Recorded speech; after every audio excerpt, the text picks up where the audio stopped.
नमस्कार, मैं हूं आपके साथ प्रिया तिवारी और आप देख रहे हैं टीवी लाइव। उत्तर प्रदेश के पूर्व मुख्यमंत्री और समाजवादी पार्टी के अध्यक्ष अखिलेश यादव ने सोमवार को चुनाव प्रचार के अंतिम दिन मिल्कीपुर में एक जनसभा को संबोधित किया। इस दौरान उन्होंने प्रदेश की योगी सरकार पर जमकर निशाना साधा है।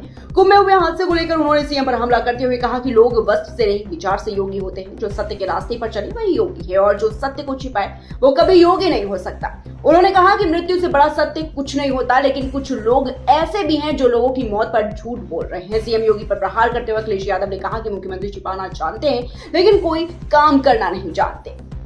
लोग वस्त से नहीं विचार से योगी होते हैं। कुछ लोग समझते हैं कि वस्त्र पहनने से ही योगी हो जाते हैं। लोग वस्त्र से नहीं विचार से योगी होते हैं।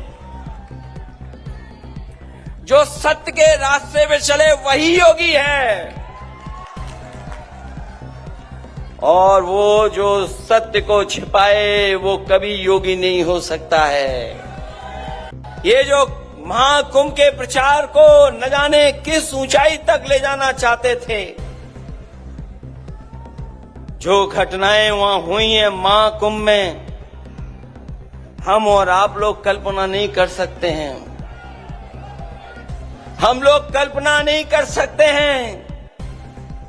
जिस दिन से स्नान होना शुरू हुआ है, सरकार लगातार गिनती बता रही है। कभी कहती है कि इतने करोड़ लोगों ने स्नान कर लिया है,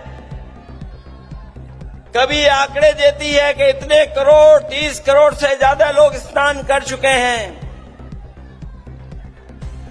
जब हम और आप लोग लौट करके जाएंगे तो आपको हम लोगों को नए आंकड़े मिलेंगे कि इतने करोड़ लोगों ने स्नान कर लिया है। जो करोड़ों के आंकड़े दे रहे हैं, और मैंने सुना था उनका भाषण कि अयोध्या में भी 16 करोड़ लोग आ चुके हैं, दर्शन कर चुके हैं। जो सोचिए करोड़ों का हिसाब किताब दे रहे हैं, वो वहां पर जिन लोगों की जान गई उनकी गिनती नहीं दे पा रहे हैं, उनके आंकड़े नहीं दे पा रहे हैं। ऐसा कभी नहीं हुआ था, ऐसा कभी नहीं हुआ, और जब कभी भी हुआ है तो उस समय की सरकारों ने स्वीकार किया है। ये पहले मुख्यमंत्री हैं जो सच्चाई को स्वीकार नहीं कर रहे हैं। कहते हैं कि हम 3 बजे से उठ करके इस पूरा इंतजाम देख लेते हैं, लेकिन जिस समय घटना होना शुरू हुई है, अगर उसी समय पर सरकार ने कुछ सही फैसले उठाए होते। वहीं महाकुंभ में मची भगदड़ के बाद उत्तर प्रदेश की योगी सरकार सवालों के घेरे में है। योगी सरकार पर उठ रहे सवाल अब सड़कों और न्यूज रूम से निकल संसद तक पहुंच गए हैं। महाकुंभ भगदड़ मामले को लेकर उत्तर प्रदेश की योगी आदित्यनाथ सरकार के खिलाफ राज्यसभा में विपक्षी सांसदों ने नारेबाजी की और सदन से वॉकआउट किया। समाजवादी पार्टी के राज्यसभा सांसद राम गोपाल ने वॉकआउट के बाद कहा, यह घटना प्रशासन के कुप्रबंधन की वजह से हुई है। चश्मदीदों का कहना है कि भगदड़ में हजारों लोग मारे गए हैं, परिवारों को शव नहीं मिल रहे हैं, अधिकारियों के खिलाफ कोई कार्रवाई नहीं की गई है। हमने यहाँ नोटिस दिए हैं लेकिन उन्हें खारिज कर दिया गया है। देखिए, प्रेसिडेंट स्पीच से ज्यादा जरूरी है कुंभ में जो लोग अभी भी लापता हैं, लोग आशंका में हैं कि उनके परिवार के सदस्य कहाँ हैं। सरकार की जिम्मेदारी बनती है कि ऐसे लोगों की सूची जारी करे, कोई ऐसा नंबर हो जिस पर वो कह सके, बता सकें, जिससे लगातार जानकारी उनके परिवार के लोगों को मिले, वो आशंका में न रहें। और दूसरा, सड़कों पे अभी भी उलझे फंसे लोग हैं, तो वो व्यवस्था जिम्मेदारी किसकी है। मैं अभी लोकसभा के सेंट्रल हॉल में गया, महाकुंभ का विज्ञापन चल रहा था। अगर लोकसभा में कुंभ का विज्ञापन चल रहा है, इसका मतलब जिम्मेदारी भारत सरकार की भी बनती है कि लोगों की सुरक्षा हो, वो सुरक्षित हों, और जो जिस श्रद्धा के साथ आता है वो श्रद्धा उनकी पूरी हो। राज्यसभा में क्वेश्चन आवर चल रहा है, जल शक्ति के ऊपर सवाल उठाए गए। पहले मैं भी कंटामिनेटेड वाटर के लिए काफी कुछ बोल चुकी हूँ। सबसे ज्यादा कंटामिनेटेड वाटर इस वक्त कहाँ है? कुंभ में है। उसके लिए कोई सफाई नहीं दे रहे। बॉडीज जो पानी में डाल दी गई हैं उससे पानी कंटेमिनेट हुआ है। यही पानी जो है लोगों तक पहुंच रहा है वहां, इसके ऊपर कोई सफाई नहीं दे रहे हैं और पूरा आई वॉश किया जा रहा है और सवाल उठा रहे हैं, खुद ही सवाल उठाते हैं, खुद ही जवाब दे रहे हैं। जो असली मुद्दे हैं इस देश के, जो कमजोर तबके के लोग हैं जिनको कोई वीआईपी ट्रीटमेंट नहीं मिलता है। वीआईपीज चले जाते हैं कुंभ में, नहाते हैं, उनको स्पेशल ट्रीटमेंट मिलता है, उनकी तस्वीरें होती हैं, नेक्स्ट दिन आप लोग सब छापते हैं, दिखाते हैं। मगर जिन लोगों, जो गरीब लोग, जो आम आदमी हैं, प्रशासनिक लापरवाही और उत्तर प्रदेश के मुख्यमंत्री के देखरेख में जिस तरह से सारे पुल जो बनाए गए थे उनको बंद किया गया था और केवल अखाड़ों और वीवीआईपी के लिए छोड़ा गया था, जिसकी वजह से ये दुर्घटना हुई। लोगों का वहाँ जो प्रत्यक्षदर्शी हैं उनका कहना है कि हजारों लोग उसमें मारे गए, कुछ लोग गंगा में बहा दिए गए, कुछ लोगों को दबा दिया गया। संख्या 30 से ऊपर न जाने पाए, ये मुख्यमंत्री का स्पष्ट अधिकारियों को आदेश है। लाशें लोगों को नहीं दी जा रही, कह रहे पैसा ले, पोस्टमार्टम नहीं करा रहे हैं, पैसा 15,000 20,000 रुपया दे के कह रहे कि ले जाओ डेड बॉडी यहाँ से, ताकि संख्या में ना आने पाए ये सब। और इतना गंभीर सब कुछ लापरवाही हुई है, इसके बावजूद किसी को अभी तक किसी अधिकारी के खिलाफ, किसी के खिलाफ कोई कार्रवाई नहीं, कोई अयोध्या के श्री राम जन्मभूमि मंदिर के मुख्य पुजारी आचार्य सत्येंद्र दास की अचानक तबियत बिगड़ गई। उन्हें लखनऊ के Sanjay Gandhi post graduate institute of medical science यानी कि SGPGI में भर्ती कराया गया है। डॉक्टरों के मुताबिक उन्हें ब्रेन हैमरेज हुआ है। हालत जो है उनकी नाजुक बताई जा रही है। रविवार देर रात आचार्य सत्येंद्र दास की तबियत बिगड़ने पर पहले उन्हें अयोध्या के सिटी न्यूरो केयर हॉस्पिटल ले जाया गया। उनकी स्थिति को देखते हुए डॉक्टरों ने लखनऊ रेफर करने का निर्णय लिया। एम्बुलेंस से उन्हें लखनऊ लाया गया, जहाँ पर PGI के न्यूरोलॉजी विभाग के इमरजेंसी यूनिट में उन्हें भर्ती किया। वहीं राष्ट्रपति के अभिभाषण पर संसद में चर्चा के दौरान राहुल गांधी ने लोकसभा में कहा कि राष्ट्रपति के भाषण में कुछ नया नहीं था। मैंने भाषण पर खड़गे जी से चर्चा भी की और उसमें कुछ खास नहीं था। राहुल गांधी ने कहा कि इनके बीजेपी के द्वारा किए गए कामों की एक लिस्ट है। इस सरकार ने लगभग 50 से 100 काम ही किए होंगे। मुझे लगता है कि राष्ट्रपति का अभिभाषण ऐसा नहीं होना चाहिए जैसा दिया गया। लोकसभा में नेता प्रतिपक्ष राहुल गांधी ने कहा कि इस देश का भविष्य युवा और नौजवान तय करेंगे। बेरोजगारी का हल अभी तक नहीं निकल पाया है, ना ही यूपीए की सरकार में और ना ही एनडीए की सरकार में इसका हल निकल पाया। उन्होंने कहा कि पीएम मोदी का मेक इन इंडिया का आइडिया अच्छा था, लेकिन उससे कुछ नहीं हुआ। मैं ये नहीं कह रहा कि पीएम मोदी ने कोशिश नहीं की। The India Gathbandhan would probably focus on and where we would lay emphasis. The future of this country is going to be decided by the young men and women of this country, the youth of this country. So I think anything we say has to be addressed to them, has to be spoken to them. The first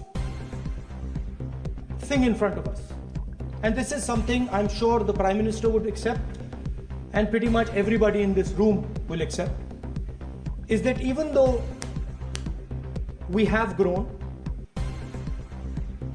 fast, we are growing slightly slower now, but we are still growing.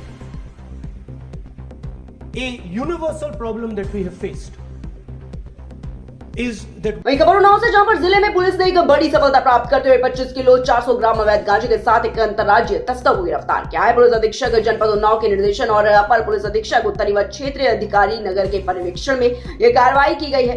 यह गिरफ्तारी गंगाघाट थाना क्षेत्र में की गई। आपको बता दें कि 2 फरवरी 2025 को अंजनी कुमार सिंह और उनकी टीम ने गंगा पुल के पास चेकिंग के दौरान एक संदिग्ध व्यक्ति को रोका, जिसके पास से 25 किलो 400 ग्राम गांजा बरामद हुआ है। गिरफ्तार तस्कर की पहचान अभी पांडे 44 वर्ष निवासी मिश्रा कॉलोनी थाना गंगाघाट जनपद उन्नाव के रूप में हुई है। ऐसा ही मामला आज एक बार फिर सुर्खियों में है, जहां उन्नाव जिले के थाना फतेहपुर 84 के अंतर्गत पीड़ित को न्याय दिलाने को लेकर घटना स्थल पर पहुंचे समाजवादी पार्टी के नेता ने पुलिस प्रशासन की जोर जबरदस्ती के खिलाफ समाजवादी नेता शशांक शेखर शुक्ला पुलिस से भिड़ना पड़ा। दबौली क्षेत्र में एक युवक को गाड़ी से कुचलकर मार डालने के मामले में पुलिस ने 302 की धारा लिखने के बजाय अन्य धाराओं में मुकदमा दर्ज कर मामले को कमजोर करने की कोशिश कर रही थी पुलिस से। वहीं जब क्षेत्रीय लोगों के हंगामे के बाद जनता की बात पुलिस को माननी पड़ी। खबर उत्तर प्रदेश के हमीरपुर से, जहां पर जनपद के मोहदहा कोतवाली के दरोगा का रिश्वत लेते हुए वीडियो वायरल हुआ है। मुकदमे में धाराएं कम करने के नाम पर रिश्वत लेने का वीडियो वायरल हो गया। वीडियो में दरोगा राजेश कुमार का रिश्वत लेते दिखाई दे रहे हैं। बताना चाहिए कि मोहदहा कोतवाली परिसर के अंदर शिकायतकर्ताओं से रिश्वत ली। खबर का हुआ असर। पुलिस अधीक्षक दीक्षा शर्मा ने दरोगा द्वारा रिश्वत लिए जाने के प्रकरण का संज्ञान लेकर उप निरीक्षक राजेश सिंह, वर्तमान तैनाती थाना मोहदहा को तत्काल प्रभाव से लाइन हाजिर किया। पुलिस अधीक्षक ने प्रकरण की जांच क्षेत्राधिकारी मोहदहा को सौंपी। जांच तथ्यों के आधार पर कार्रवाई की जाएगी। वही खबर कानपुर से, जहां पर चौक सराफा में ज्वेलर्स की दुकान से मथुरा के रहने वाले युवक ने 50 किलो चांदी लेकर फरार हो गया। कोरोना काल में भी उसने चांदी व्यापारी के साथ हेरफेर कर चुका है और जब ज्वेलर्स मालिक ने आरोपी से संपर्क किया तो चांदी लौटाने की बात कहकर टाल मटोल कर रहा था। वहीं अब इस मामले में कारोबारी ने डीसीपी ईस्ट से शिकायत किया। उनके आदेश पर कोतवाली थाने में FIR दर्ज की गई है। चौक सराफा के बालाजी मार्केट के द्वितीय तल निवासी 70 वर्षीय सराफा कारोबारी अजय जैन के अनुसार मथुरा के थाना गोविंद नगर के राधा अर्चित मैसानी निवासी राजवीर सिंह चौधरी ने उनसे जेवर घुंघरू बनाने के लिए 50 किलो 22 ग्राम शुद्ध चांदी 16 सितंबर 2018 को ली थी। यहाँ चौक सराफा के एक सराफा व्यवसायी ने कल एक एप्लीकेशन लिखा के ये बताया कि उनके यहाँ काम करने वाला एक उनका कारीगर था जो उनके यहाँ से चांदी ले गया था उसका ऑर्नामेंट बनाने के लिए, लेकिन वो वापस नहीं किया। इनके द्वारा बार बार कहने पे वो टाल मटोल करता रहा, जिसके में उनके द्वारा दिए गए तहरीर के आधार पे अभियोग पंजीकृत किया गया है। सभी पक्षों की जांच की जाएगी। जो भी तथ्य निकल के आएगा उसके आधार पर आगे विधिक कार्रवाई की जाएगी। कहाँ का रहने वाला है? नहीं, ये इनके यहाँ काम कर रहा था। रहने वाला तो प्रॉपर मथुरा का है, लेकिन वो काफ़ी पुराना कारीगर इनका था, ये काफ़ी समय से काम करता था। उत्तर प्रदेश के चंदौली से, जहां पर चंदौली में प्रेमी युगल ने ट्रेन की आगे कूदकर आत्महत्या की है। प्रेमी युगल के आत्महत्या की घटना से रेलवे विभाग में हड़कंप मच गया। मृतक युवती सैयद राजा थाना क्षेत्र के छतेम गांव की निवासी बताई जा रही है। वहीं मृतक युवक की अभी तक शिनाख्त नहीं हो पाई। आत्महत्या करने के पहले काफी देर तक स्टेशन पर ही प्रेमी जोड़ा बैठा था। सियादल जियलियावाला बाग एक्सप्रेस के सामने प्रेमी जोड़ा कूद गए थे। सूचना पर पहुंची पुलिस ने शव को कब्जे में लेकर पोस्टमार्टम के लिए भेज दिया है। वहीं डीडीओ रेल मंडल के सैयद राजा स्टेशन की जो घटना है वो बताई जा रही है। परिचय बताएं। वीरेंद्र कुमार, रेशम सैयद राजा। सर, क्या घटना हुई है सैयद राजा स्टेशन पे? गाड़ी संख्या 12380 थ्रू जा रही थी। पोर्टर द्वारा वॉकी टॉकी के माध्यम से बताया गया कि एक लड़का एक लड़की रन ओवर हो गया है। इसकी सूचना RPF के जवान और GRP को दिया गया। GRP और RPF द्वारा 12:45 में बॉडी को उठाकर ले गए। आज दिनांक 3 फरवरी 2025 को रेलवे स्टेशन सैयद राजा जनपद चंदौली के प्लेटफार्म नंबर 3 के सामने ट्रेन से कटकर एक युवक और युवती की मृत्यु हो गई है। प्रथम दृष्टया यह प्रेमी प्रेमिका बताए जाते हैं और इनके द्वारा आत्महत्या किया जाना पाया जा रहा है। यह घटनास्थल रेलवे स्टेशन सैयद राजा का है, जो GRP मुगलसराय के क्षेत्राधिकार में आता है। GRP द्वारा इसमें विधिक कार्रवाई प्रचलित है। कानपुर सागर हाईवे पर स्थित सजेती थाना क्षेत्र के गुजेला गांव के पास पहुंचते ही बस के आगे अचानक ऑटो आ गया, जिससे रोडवेज बस अनियंत्रित होकर ऑटो में टक्कर मारते हुए डंपर में पीछे से जा घुसी। हादसे में बस में सवार 7 सवारियां घायल हो गई हैं। वहीं ऑटो में सवार 9 सवारियां घायल हुई हैं। राहगीरों की सूचना पर पहुंची सजेती पुलिस ने घायलों को एम्बुलेंस की मदद से घाटमपुर SC में भर्ती कराया है, जहां डॉक्टरों ने प्राथमिक उपचार कर आधा दर्जन यात्री गंभीर घायलों को कानपुर जिला अस्पताल रेफर कर दिया है। बताना चाहेंगे घटना की सूचना मिलते ही रोडवेज बस के ARM राम प्रताप साहू ने घाटमपुर SC पहुंचकर घायलों से घटना की जानकारी जुटाई है। इसके साथ ही उन्होंने घायलों को उपचार के लिए हर संभव मदद देने का। कानपुर में बाल विकास पुष्टाहार अनाज का खेल जमकर हो रहा है। पुष्टाहार अनाज का खेल को क्षेत्रीय पार्षद शालू कनौजिया ने रंगे हाथों पकड़ा। वहीं पार्षद को देखकर रिक्शा में माल ले जाने वाली महिलाएं मौके से फरार हो गई। मौके से पार्षद ने रंगे हाथ रिक्शा लोडर में लदा पुष्टाहार पकड़ा है। पार्षद ने रुकवाई पुष्टाहार अनाज से भरी कई गाड़ियां। बारा देवी के दक्षिण द्वार के वार्ड 38 का जो पूरा मामला है वो बताया जा रहा है। देखिए, जो मैंने लोडर अनाजों का पकड़ा है, ये पोस्टर आहार है जो गर्भवती महिलाओं को दिया जाता है और जो आंगनबाड़ी में बाल विकास बच्चे पढ़ते हैं उनको दिया जाता है। लेकिन ये कई समय से गर्भवती महिलाओं तक नहीं पहुंच पा रहा था ये राशन, और ना बच्चों तक आ पा रहा था, जिससे गार्जियन हम लोगों से शिकायत करने आ रहे थे। मैं कई समय से इस चक्कर में थी कि ये माल उतरता कहाँ है, लेकिन मुझे जानकारी बहुत मिल रही थी, मैं ये ब्लैकमेल पकड़ नहीं पा रही थी। आज मेरे पास जैसे ही फोन आया, मैं तुरंत आकर यहाँ पर प्रेजेंट टाइम पे मौजूद हुई। मैंने लोडर पकड़ा, ये पूरी ब्लैकमेल लोडर भरा हुआ मैंने पोस्ट आहार पकड़ा हुआ है। 2 ई रिक्शा पोस्ट आहार जा चुके हैं, 1 ई रिक्शा पोस्ट आहार मैंने पूरा भरपूर पकड़ा हुआ है। एक आंगनबाड़ी की लेडीज ई रिक्शा लेकर के पोस्ट आहार लेने आई थी। यहाँ पे प्रेजेंट टाइम पे 6-7 पोस्ट आहार ले जाते हुए आंगनबाड़ी की महिलाएं मौजूद थी। यहाँ पर जो ये लोडर लेकर जो ड्राइवर आए हुए थे वो थे, जो 2-3 माल उतार रहे थे वो थे, और 2-4 लोग और आए हुए हैं जो कह रहे हैं ये सेंटर पे माल मैंने बोला सेंटर पे माल उतारना है, तो कह रहे नहीं, माल मैं यही उतार। खबर उन्नाव से, जहां पर शुक्लागंज क्षेत्र में गंगा नदी पर एक और पुल बनाने की मांग तेज हो गई है। सपा नेता वीरेंद्र शुक्ला के नेतृत्व में स्थानीय नागरिकों ने एडीएम सुशील कुमार गोंड को ज्ञापन सौंपकर इस महत्वपूर्ण परियोजना पर त्वरित कार्रवाई की मांग की है। बताना चाहिए कि वर्तमान में मौजूदा गंगा पुल पर यातायात का भारी दबाव है, जिससे शुक्लागंज और कानपुर के बीच आवागमन में लोगों को परेशानियों का सामना करना पड़ रहा है। आपको ज्ञापन सौंपा गया है शुक्लागंज के लोगों के द्वारा, किस तरीके का ज्ञापन और क्या आश्वासन आपकी तरफ से दिया? आज गंगा घाट क्षेत्र के सम्मानित कुछ जनप्रतिनिधि और जनता के द्वारा जो है जिलाधिकारी महोदय को संबोधित एक ज्ञापन दिया गया है। वहाँ पे गंगा नदी पे जो पुल क्षतिग्रस्त हो गया है, उसकी वजह से यहाँ के लोगों को आने जाने में काफ़ी असुविधा हो रही है। काफ़ी जाम की स्थिति उत्पन्न हो रही है, जिसको लेके भी जो कानपुर में सर्विस करने वाले हैं, यहाँ आने वाले हैं, तो उनको समय से आने जाने में असुविधा हो रही है। लोगों को भी आने जाने में काफ़ी दिक्कतों का सामना करना पड़ रहा है और काफ़ी दिनों से इन लोगों की मांग है कि पुल का भी निर्माण हो जाए।